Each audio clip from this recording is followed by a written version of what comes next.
What follows here is how I made this thing called a Rustic Plum Tart.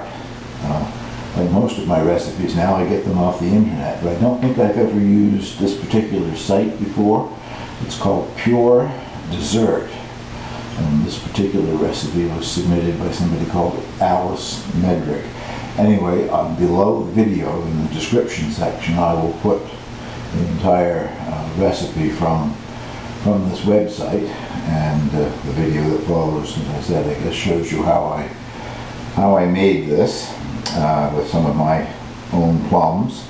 The only thing I don't think I mentioned in the video, this was made in a tart pan with a removable bottom. The removable bottom is still on the bottom of the tart. The instructions also say that you could make it with a springform pan. That's the kind of pan that you make like cheesecake or something like that.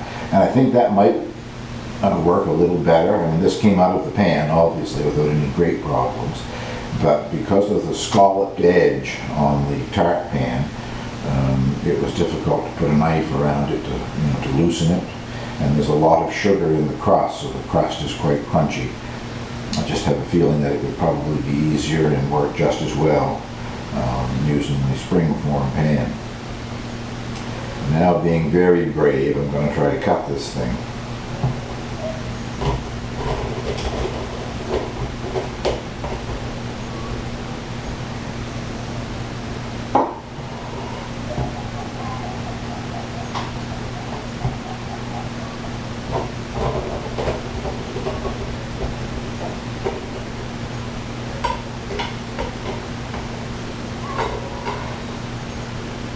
Say the first slice is the hardest. That came out relatively easy. It looks good. Keep the crumbs off the table before I try it.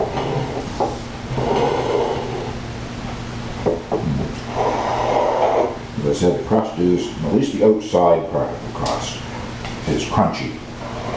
There's a fair amount of sugar in the crust. But you'll see from what follows, this is very easy to make. I looked at a number of different recipes online for plum tarts, having made one before, and a lot of them I'm sure would have been absolutely delicious, but they had a lot of ingredients that I just didn't happen to have in the house. Like most of them had ground almonds or something, and I use ground almonds sometimes making a thing called Tarta de Santiago, but I don't have to have any right now, so I made the thing called the Rustic Plum Tart, which, as you'll see from what follows, is very easy to do.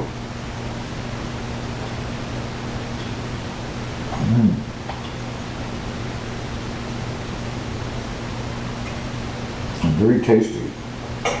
The crust is fairly sweet, and there's a little bit of sourness from the plums. The two of them together are very nice, and I hope you'll give this a try. One of the reasons for selecting this recipe, I wanted to make a plum tart or do something with some of the fresh plums. Most of the plum tart recipes that I could find online had a lot of ingredients, some of which I didn't have, like ground almonds and things like that. I'm sure they would have been very good, but this particular one seems to be the simplest one, and it's called Rustic. So what I do is usually rustic, so that's why I stuck with it, I guess. First we combine, making the crust. First you combine the dry ingredients here. One cup of all-purpose flour, 3/4 of a cup of sugar, a half teaspoon of baking powder, and 1/8 of a teaspoon of salt. Just combine those. Get them evenly mixed, I guess.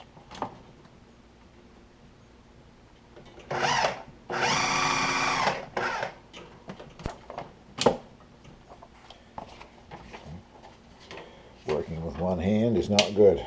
There you go. And then it's 3 tablespoons of butter, unsalted butter, And it specified that they shouldn't be ice cold, like normally when you're making a pastry crust, pie crust, whatever, you want ice cold butter. It shouldn't be as soft as room temperature, it says, and it shouldn't be ice cold. So anyway, I've left this out of the fridge for a while. Hopefully I've done it correctly. And 1 large egg, fresh from the hen house. It didn't say that, but mine are. Yeah, you just pulse this until you have something with consistency of yellow sand.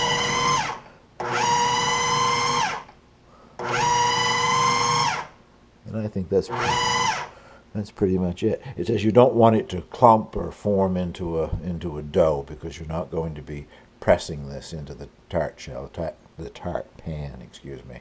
Well, we'll move over and get this in the pan. Well, the instructions said to thoroughly butter a 9.5-inch tart pan, the kind with a removable bottom like that. And I measured. Mine just happens to be 9.5 inches, so I guess that must be a standard size. And the finished crust here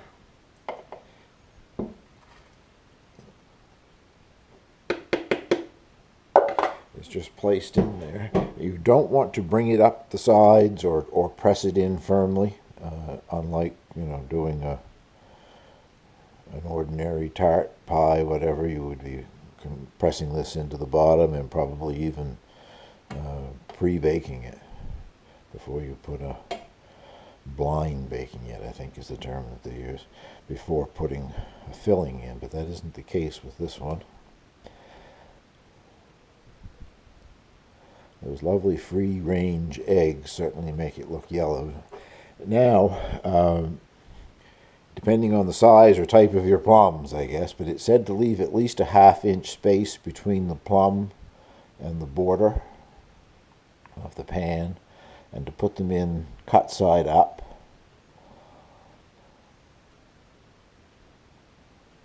And just sort of gently push them in a little bit.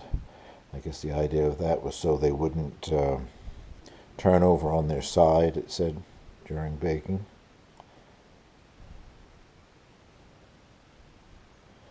I guess I was generous with my cut up plums here. Didn't know how many I would need.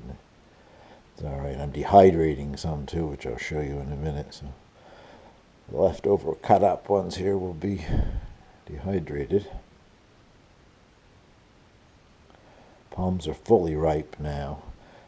I picked as many as I could pick yesterday to make this and to dehydrate some. I started dehydrating one batch, but the plums that are left on the tree, a lot of them are really fully ripe.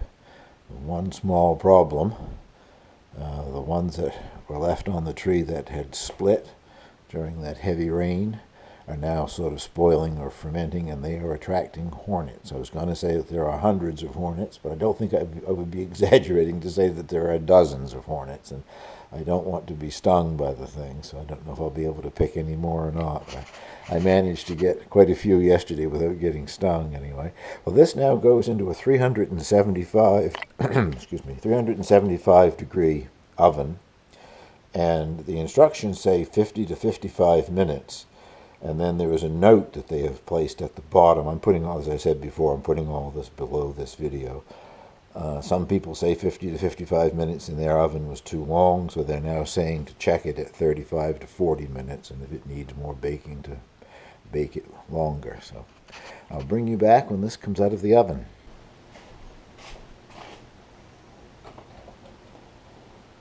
The instructions say to bake it until it is darker brown around the outside and a lighter golden brown in the center. And I think that's basically what I've done there anyway. And now it cools for 10 minutes before you make an attempt at removing it from the tart pan there. I think it looks quite nice so far. Interesting how the color of the plums bled out into the crust. But we will see what happens in 10 minutes' time. Well, I've already taken a knife and well, because of the scalloped edge, you can't just run it around, but I kept piercing down in the whole way around because the amount of sugar in this crust, it was not going to come out easily, but it's out. This is only about, oh, I don't know, 12 minutes or so, I guess, after it came out of the oven. So it does cool down fairly quickly. And I will bring you back, as you've already seen, I guess, at the beginning of the video. I started with the prepared product, but it looks quite nice, and I must say it's easy to make, so I hope you'll give it a try. Well, I've just finished dehydrating 2 trays like this of the plums.